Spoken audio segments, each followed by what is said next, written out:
আল্লাহ নবী এখন দুনিয়া জমিন থেকে বিদায় নেবেন। সাহাবা হুজুররা কান্দে শুরু করে দিলেন। নবী পাক সাল্লাল্লাহু আলাইহি সাল্লামের পর্দা নেওয়ার 5 দিন আগে আল্লাহ নবীর এত জ্বর এসেছিল, এত মাথা যন্ত্রণা হচ্ছিল। শেষ রাতে যখন নবী পাক দুনিয়া ছেড়ে বিদায় নেবেন, আল্লাহ নবীর কাছে সাহাবা হুজুররা রোনাজারি করছেন, সাহাবা হুজুররা চিৎকার দিয়ে কাঁদছেন। এমন তো সময়েতে আল্লাহ নবী আম্মা জান মা ফাতেমা রাদিয়াল্লাহু তাআলা আনহাকে ডাকলেন, এ মা ফাতেমা, তুমি রাতের বেলায় এইভাবে এত কাঁদছো কেন? ফাতেমার কানে কানে বলে দিলেন, এ আমার ফাতেমা, আমি রাসূলুল্লাহ দুনিয়া থেকে পর্দা নেব, কিন্তু পর্দা নেবার আগে যার সঙ্গে প্রথমে দেখা হবে ওটা অন্য কেউ নয়, ওটা হলেন তুমি, আমার কলিজার টুকরি ফাতেমা। এই যুবকেরা, বারা তরুণেরা, আল্লাহ নবী এমন বলতে বলতে বলতে নবী পাক সাল্লাল্লাহু আলাইহি সাল্লাম বিদায় নেবেন। আল্লাহ নবীর কাছে হযরতে জিবরাইল আলাইহিস সালাম চলে আসলেন। আসসালাতু ওয়াসসালামু আলাইকা ইয়া রাসূলুল্লাহ, আসসালাতু ওয়াসসালামু আলাইকা ইয়া হাবিবাল্লাহ। আপনার কাছে একজন ফেরেশতা নতুন এসেছেন, যার নাম হলো হযরতে আজরাইল আলাইহিস সালাম, যিনাকে মালাকুল মউত বলা হয়, দেখা করতে এসেছেন। আল্লাহ নবী বললেন, আসতে দাও। হযরতে আজরাইল আলাইহিস সালাম আসলেন। আসসালাতু ওয়াসসালামু আলাইকা ইয়া রাসূলুল্লাহ, আসসালাতু ওয়াসসালামু আলাইকা ইয়া হাবিবাল্লাহ। আল্লাহ নবীকে সালাম দিয়ে বললেন, ইয়া রাসূলুল্লাহ, ইয়া হাবিবাল্লাহ, হুজুর আদম নবী থেকে নিয়ে আজ পর্যন্ত যতজনের আমি জান কবজ করেছি, কারোর কাছে অনুমতি নেওয়ার প্রয়োজন হয় না, কিন্তু আল্লাহ পাক জানিয়েছেন আপনি নবী যখন পৃথিবীর জমিন থেকে বিদায় নেবেন অনুমতি নিতে বলেছেন। যদি আপনি অনুমতি দেন জান কবজ করব, আর যদি অনুমতি না দেন আল্লাহ আমাকে ফিরে আসতে বলেছেন। এই যুবকেরা, বারা তরুণেরা, আল্লাহ নবী বললেন, মালাকুল মউত, তুমি আমার রূহটাকে অবশ্যই কবজ করো, কেননা আল্লাহ পাক কোরআনে বলেছেন, কুল্লু নাফসিন যায়িকাতুল মউত, প্রতিটা নফসকে মৃত্যু স্বাদ গ্রহণ করতেই হবে। প্রতিটা নবী পর্দা নিয়েছে, কিন্তু নবী পাক সাল্লাল্লাহু আলাইহি সাল্লাম দুনিয়ার জমিন থেকে যাবার আগে বললেন, আমার চলে যাওয়ার পরে আমার উম্মতের কি হবে, আমার উম্মতের কি হবে? এই যে আমাদের চিন্তাটা করতে লাগলেন, হযরতে জিবরাইল আলাইহিস সালাম আল্লাহর কাছে চলে গেলেন। ও রব্বি আল্লাহ পাক, আপনার নবী পাক কাঁদছেন, দুনিয়ার জমিন থেকে চলে যাওয়ার পরে উম্মতের কি হবে? আল্লাহ পাক জানিয়ে দিলেন যে আমার সাচ্চা নবীর আশিক হবে, যে নবীর প্রেমিক হবে, আমি আল্লাহ পাক জানিয়ে দিলাম তার জামিনদারটা, তার দায়িত্বটা আমি আল্লাহ পাক নিজে হাতে নিয়ে নিলাম। আরো জোরে বলে সুবহানাল্লাহ, দুরূদ শরীফ আল্লাহুম্মা।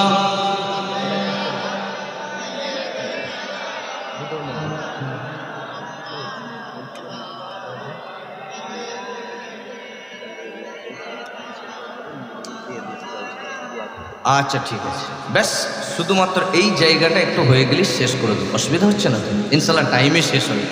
তো নবী পাক যাচ্ছেন, উম্মতের ফিকির ছাড়লেন আমাদের জন্য। আর রাসূল পাক সাল্লাল্লাহু আলাইহি সাল্লাম যাওয়ার সময় বললেন, আয়েশা, আমার বাড়িতে যে 6টা ছোট ছোট স্বর্ণ মুদ্রা মানে সোনার টুকরো ছিল, আয়েশা টুকরোগুলো কোথায়? ইয়া রাসূলুল্লাহ, ইয়া হাবিবাল্লাহ, হুজুর টুকরোগুলো আছে। আল্লাহ নবী বললেন, ওটাকে সদকা করে দাও, কেন আমি নবী যখন দুনিয়া ছেড়ে যাব যেন আমার ঘরে একটা স্বর্ণের মুদ্রা কেন যেন 1 টাকাও না থাকে। জোরে বলেন সুবহানাল্লাহ। আমরা কত কি করে রাখি, ব্যাংক ব্যালেন্স, জমি জায়গা রেখে থাকি, মারা যাওয়ার পরে ওটার কাজে আসবে? তো হযরত ওমরে ফারুক থেকে একটা হাদিস রেওয়ায়েত আছে, হযরত ওমরে ফারুক একবার আল্লাহ নবীর হুজরা শরীফে আসলেন। আসার পরে টুকরে টুকরে কাঁদতে লাগলেন। দেখছেন রসুলুল্লাহ ঘুমাচ্ছেন, দেখছেন নবীর ঘরটা এমন, বিশ্ব নবীর ঘর এমন যে উমরে ফারুক দেখলেন একটা কোণেতে কলসি টাইপের একটা ঘড়া বা কলসি আছে, একটু পানি আছে, কাত হয়ে আছে, একটা গিলাস ওটা পড়ে আছে, আর নবী পাক ঘুমাচ্ছেন, কিচ্ছু নেই, তেলায়েতে শুয়ে আছেন, না বালিশ। রসুলুল্লাহর এই নুরানি জিসিম মুবারকে তেলাই পাতির দাগটা রয়ে গেছে। তো উমরে ফারুকের কান্না দেখে আল্লাহ নবী উঠে বললেন, আমার উমর কাঁদছো কেন? ইয়া রসুল আল্লাহ, আপনি বিশ্ব নবী, আপনার ঘরটা এমন।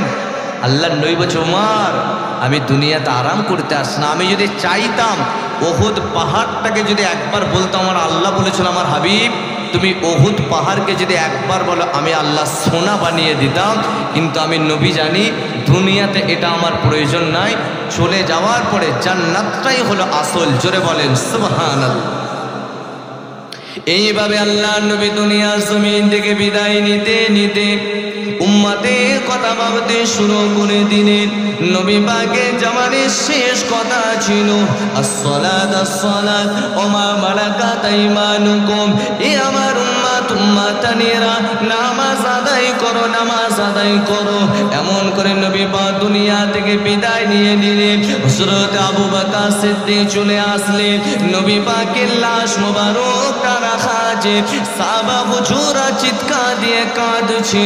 কেনই বা কাঁদবে না?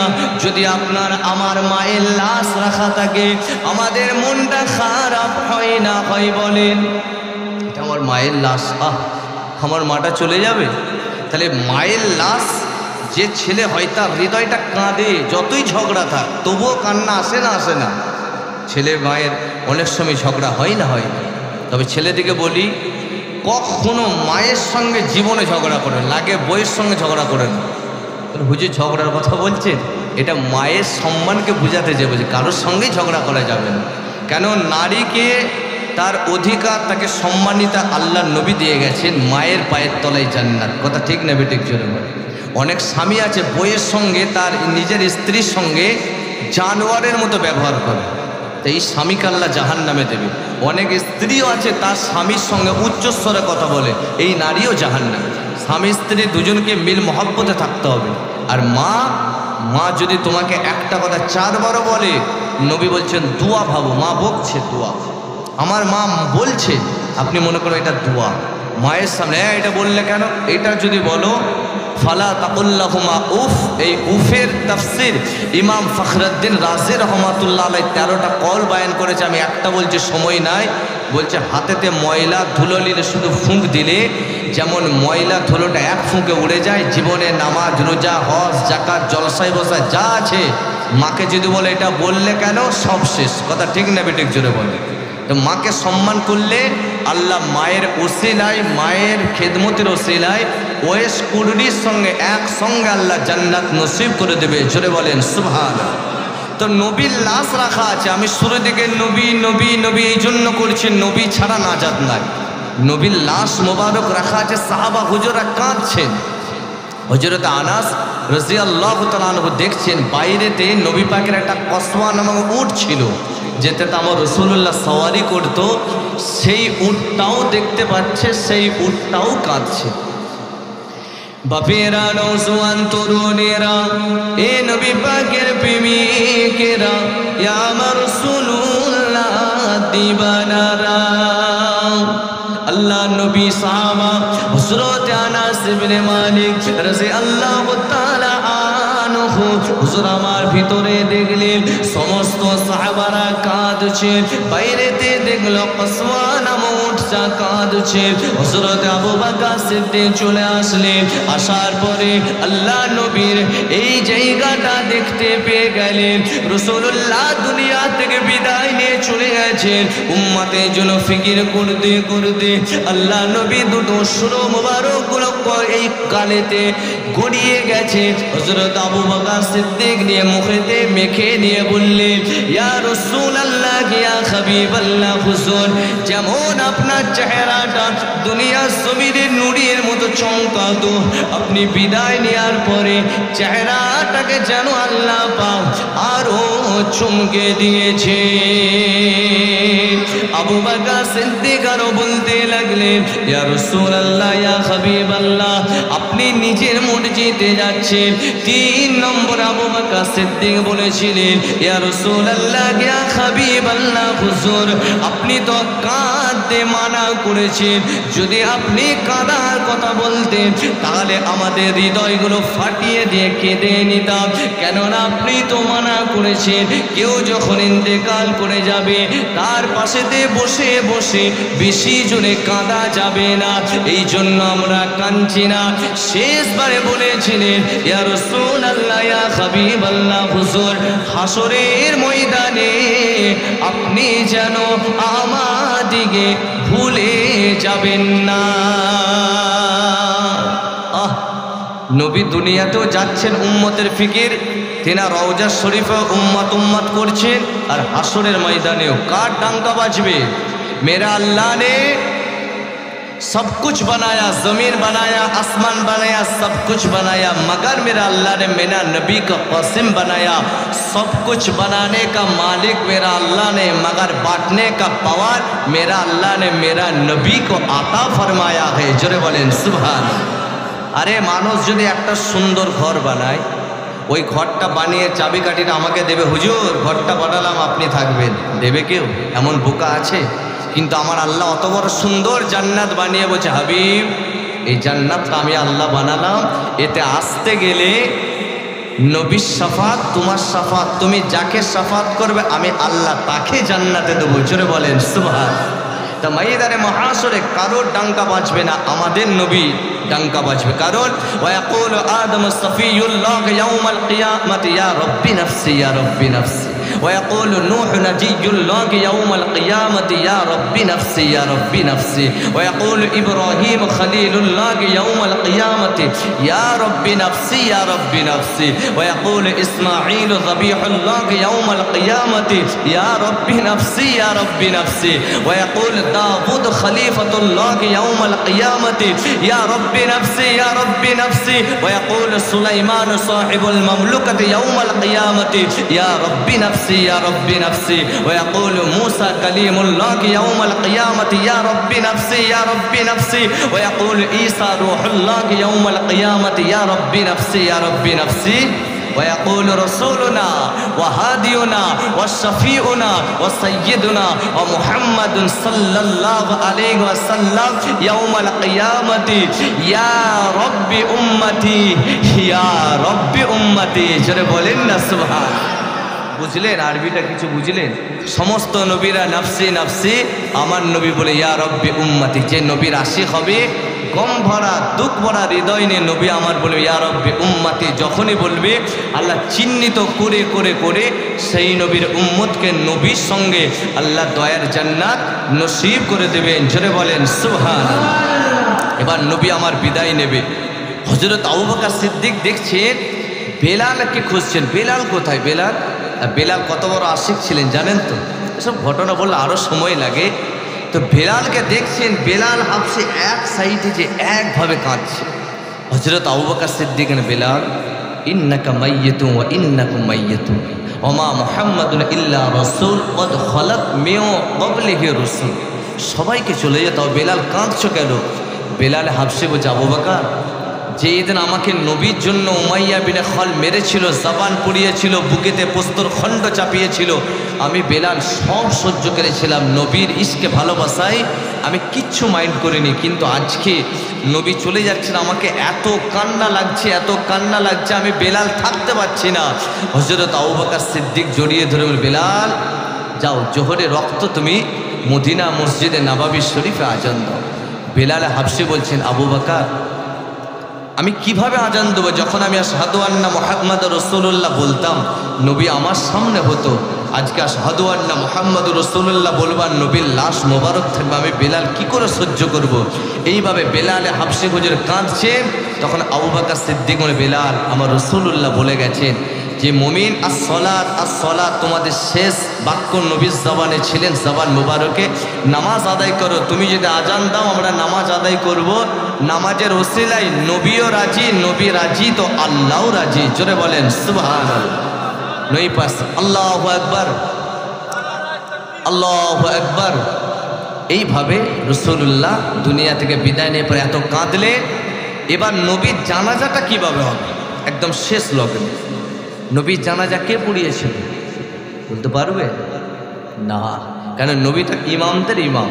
নবী যখন বাইতুল মুকাদ্দাস থেকে মেরাজ শরীফে গিয়েছিলেন, সমস্ত ইমাম নবীরা ছিল মুক্তাদি, আমাদের হাবিবুল্লাহ ছিল সব নবীদের ইমাম, ইমামুল আম্বিয়া। জোরে বলেন সুবহানাল্লাহ। সে যখন সবার ইমাম, তার জানাজা কেউ পড়াতে পারবে? তখন রাসূল পাকের জানাজা রাখা ছিল, আল্লাহ নবীর লাশ মুবারক খানা রাখা আছে।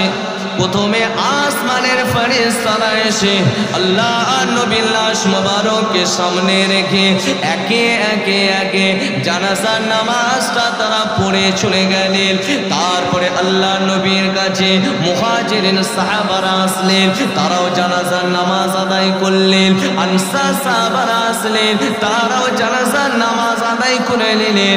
এইভাবে জানাজার নামাজ আদায় করে আল্লাহ নবীর লাশ মুবারককে রওজা শরীফে রেখে দেয়া হলো। আজও যারা নবীর আশিক হবে, আমার নবী পাক হলেন হায়াতুন নবী, এখনো যদি নবীর দরবারে যান, আসসালাতু ওয়াসসালামু আলাইকা ইয়া রাসূলুল্লাহ, যখনই নবীকে সালাম দেবেন, নবী যদি সাচ্চা আশিক হন, সেই সালামের জবাবটা আপনি নিজের কানে শুনতে পাবেন। পাওয়া যাবে না? যাবে না? সে কান বানাতে বানিয়েছিলেন কে? দিল্লির জমিনে শুয়ে আছেন খাজা গরিবে নওয়াজ মঈনুদ্দিন চিশতি আজমির সঞ্জারি রহমাতুল্লাহ আলাইহি। যখন হিন্দুস্তান আসবেন, নবীর কাছে গেলেন, নবী ডাকলেন মেরা মঈনুদ্দিন কো বুলাও। খাজা হুজুর গেলেন, সালাম দিলে, নবী সালামের জবাব দিয়েছিলেন। খাজা গরিবে নওয়াজ সে সালামের জবাব নিজের কানে শুনেছিলেন, কারণ তিনি তেমন কান বানিয়েছিলেন। যেমন কয়েকদিন আগে, এটা বলে শেষ করে দিচ্ছি, শিহাব চত্বর নাম শুনেছেন? শিহাব চত্বর ভাই হজ পাকে গিয়েছিলেন, পায়ে হেঁটে গিয়েছিলেন, তাকে স্যালুট জানাই। সে তার জওয়ানিকে আল্লাহ রসুলের জন্য কুরবান করেছেন, রিস্ক নিয়েছেন, গেছেন। কিন্তু তিনি লোকেশন অন করলে কোথায় নদী আছে, রাস্তা আছে দেখতে পাবেন। কিন্তু দাদা হুজুরের চাচাতো ভাই হাজী ইসহাক সাহেব রহমাতুল্লাহ আলাইহি, যিনি উলবেড়িয়াতে শুয়ে আছেন, একবার দুবার নয়, পায়ে হেঁটে 7 বার হজ করেছেন। জোরে বলেন সুবহানাল্লাহ।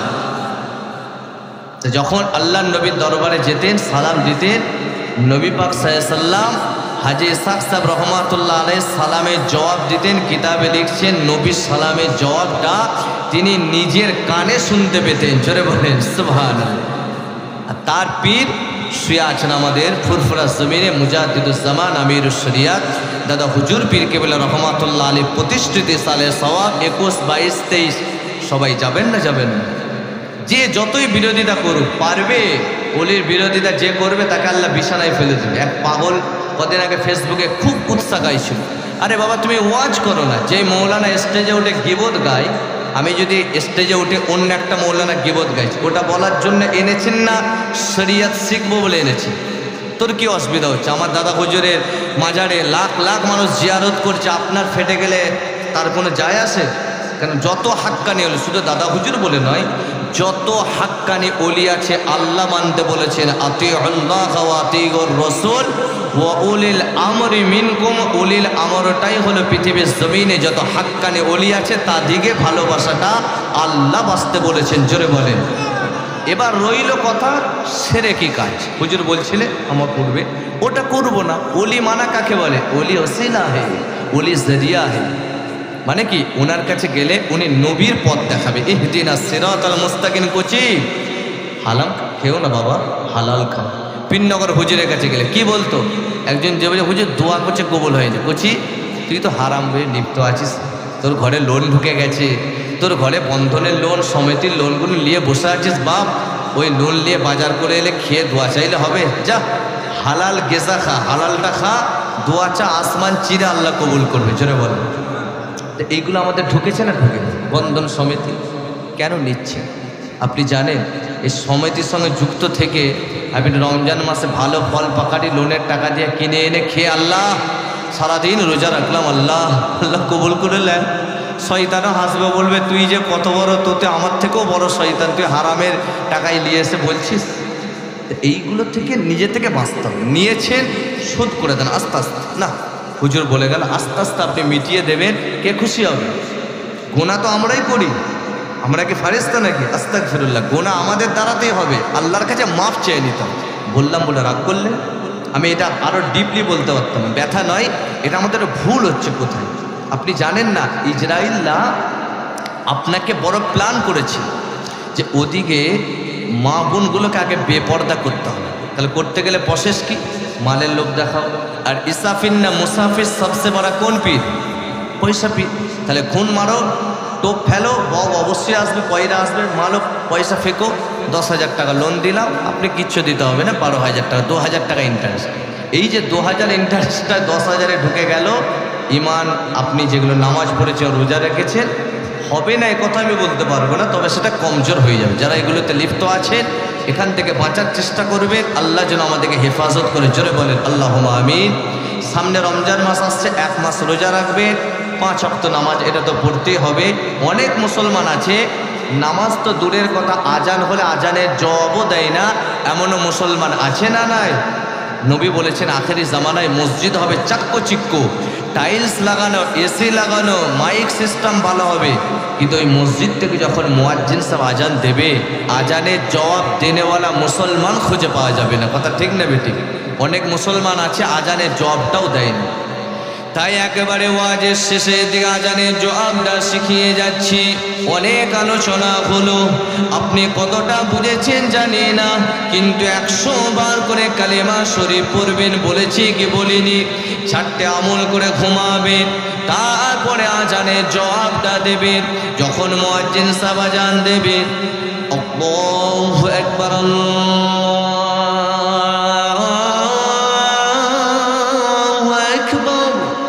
আপনি ওইটাই আপনার জবানে পড়ে নেবেন, আল্লাহু আকবার, আল্লাহু আকবার। যখন বলবা আশহাদু আল্লা ইলাহা ইল্লাল্লাহ, আপনার জবানে পড়ে নেবেন আশহাদু আল্লা ইলাহা ইল্লাল্লাহ। যখন বলবা আশহাদু আন্না মুহাম্মাদার রাসূলুল্লাহ, আপনার জবানে পড়ে নেবেন আশহাদু আন্না মুহাম্মাদার রাসূলুল্লাহ। সকলেই পড়বেন সাল্লাল্লাহু আলাইহি ওয়াসাল্লাম। হাইয়া আলাস সালাহ, লা হাওলা ওয়ালা কুওয়াতা ইল্লা বিল্লাহ, হাইয়া আলাল ফালাহ, লা হাওলা ওয়ালা কুওয়াতা ইল্লা বিল্লাহ, আসসালাতু খায়রুম মিনান নাওম, সাদাকাতা ওয়া বারারতা, আল্লাহু আকবার। জবানে পড়ে নেবেন আল্লাহু আকবার, লা ইলাহা ইল্লাল্লাহ, জবানে পড়ে নেবেন লা ইলাহা ইল্লাল্লাহ। মুসলিম শরীফের হাদিস, শেষের ইবাদত মিন কলবিহি দাখালাল জান্নাহ।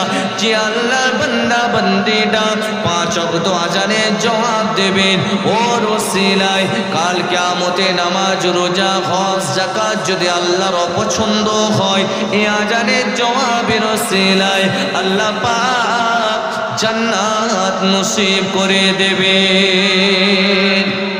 জবাব দেবেন তো। আর লাস্ট কি থাকলে অনেকে উজু ভুল করে। যখন উজু করবেন, উজু 4টে ফরজ। 1 নম্বর মুখমণ্ডল 3 বার ধৌত করা, এই মাথার কপালে পেশানি চুল থেকে নিয়ে লম্বাটা দাড়ির নিচ, সাইডটা দোকানের লত্তি 3 বার করে ধোয়া। 2 নম্বর ফরজ, এই যে পানি নিচ্ছেন, অনেকে কি করে এখান থেকে পানিটা গড়ায়, কিন্তু ওটা সুন্নতের খেলাফ। ট্যাপ এসছে বলে সুন্নত কি বিদায় নেবে নাকি? সুন্নত হলো ট্যাপ টালিয়ে এখানে পানি নিয়ে এইভাবে 3 বার করে কোনো এটা কভার করবে, এটা করলেন, এটা 3 বার, এটা মোটামুটি জানে। 3 নম্বর যে ফরজটা আছে, অনেকে কি করে মাথার টুপিটা খুলে কোনো রকম পানিটা দিয়েই চুমুকে, জুম্মার দিনে যে খেয়াল করবে, কিন্তু ওটা নয়। হাতের কটা আঙুল? 5টা আঙুল, 3টে আঙুল মিলালে শাহাদত আঙুল, বুড়ো আঙুলটা বাদ, এইভাবে একবারে তালুটা নিয়ে টিকি পর্যন্ত, তারপরে 2টো শাহাদত আঙুল কানের ভিতরে ঢোকাবেন, 2টো বুড়ো আঙুল কানের বাইরে দিয়ে ঘোরাবেন, বাকি থাকলো 2টো হাতের উল্টো পিঠ, প্রথমটা দিলেন, দ্বিতীয়টা দিলেন। এই যে এত প্যাচ দিলাম, একবার হয়তো আপনার মাইন্ডটা আসবে না। ইমাম সাহেব আছেন, শরীর খারাপ হলে কার কাছে যান? ডাক্তারের কাছে যান তো নাকি? যাতে ডাক্তার ওষুধ দেয়, তেমন ইমানেরও একটা আলট্রাসোনোগ্রাফি আছে, সিটি স্ক্যান আছে, তারও চেক আপ আছে। সেই চেক আপের ডাক্তার ইমাম সাহেব। ইমাম সাহেবকে যাবে যে হুজুর এটা বলে, ইমাম সাহেব বললে ফি নেবে নাকি? ডাক্তার কিন্তু যাই লিখো, ফিটা দে বাবা। তো ইমাম সাহেব আপনাকে আখিরাতের মশলা বলে দেবে, যেখানে ইমানের প্রশ্ন আছে 1 টাকাও নেবে না। বলে দিল হুজুর 4 নম্বর দুপায়ে গোড়ালি। এবার হুজুর শেষে এমন দুটো দোয়া আছে, এই দুটো দোয়া যদি পড়েন জান্নাতের কটা দরজা? বাহ মাশাআল্লাহ, 8টা জান্নাতের দরজা দুটো দোয়ার ওসিলায় সব দরজা বলবে তোমার যেটা দিয়ে পছন্দ তুমি জান্নাতে ঢুকে যাও। জোরে বলেন সুবহানাল্লাহ।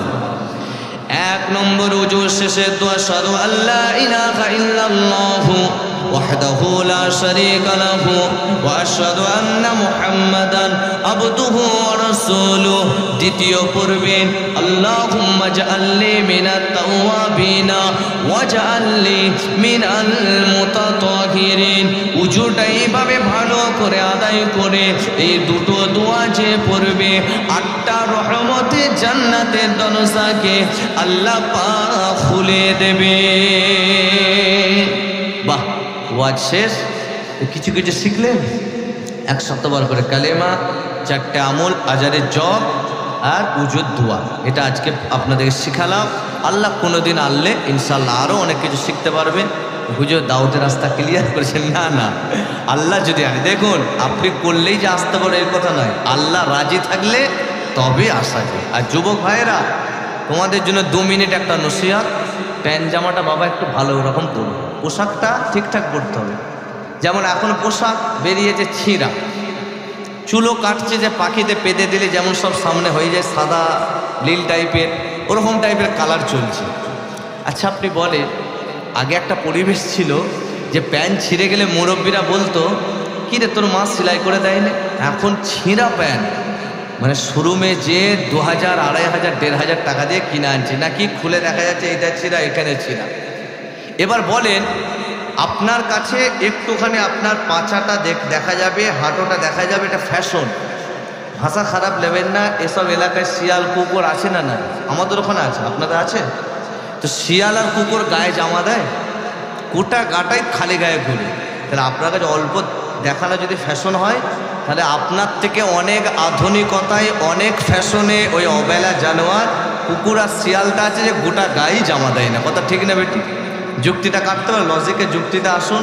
তো এইটা হলো ইসরায়েলরা ইউনিফর্ম থেকে সরাচ্ছে, মুসলিমদের ছেলের ইউনিফর্ম থেকে সরিয়ে দাও, ওদিকে আমাদের মতো ইউনিফর্ম করে দাও, নবী থেকে দূরে সরিয়ে দাও। তাই প্যান্ট পরো, ছিঁড়াছুড়ি নয়, ভালো প্যান্ট হাঁটুর উপরে পরবে।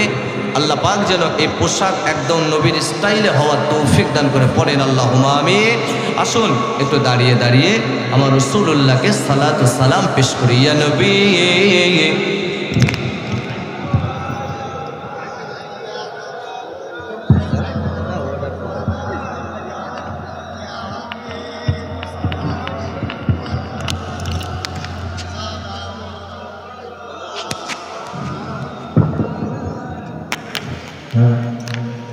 طلع